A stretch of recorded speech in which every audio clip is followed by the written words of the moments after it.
In this video, I'll show you how to work with the constraints that affect how alignment subentities maintain tangency to adjacent subentities.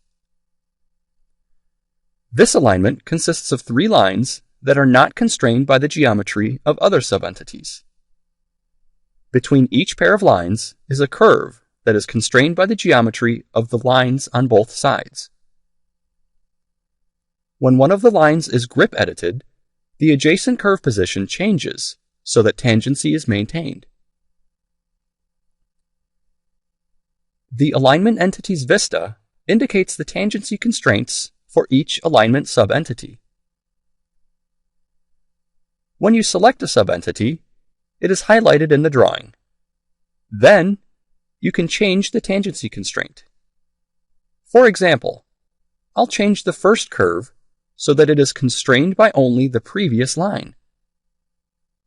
Now, when the previous line is grip edited, the curve maintains tangency to it, but it does not maintain tangency to the next line. On points at which alignment subentities are not tangent, a warning symbol may be displayed. This happens when, in the Alignment Properties dialog box, the Check for Tangency Between Elements option is selected. You can also specify that when a subentity tangency constraint is changed, the tangency constraints of adjacent subentities automatically change.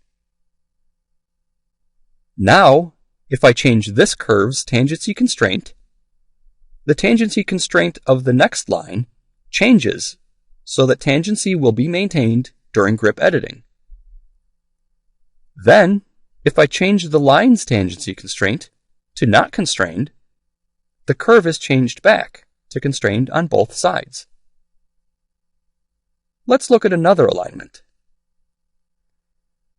When I change one subentity in a curve group to constrained by previous, the other subentities in that curve group and the next line are all converted to constrained by previous. Finally, notice that the last curve group is constrained on both sides. If one of the subentities by which it is constrained is deleted, the subentities in the curve group are automatically converted so that tangency will be maintained. Subentities that are in the middle of an alignment can also be deleted without deleting adjacent subentities. The flexibility of alignment tangency constraints helps you to quickly and efficiently update an alignment design.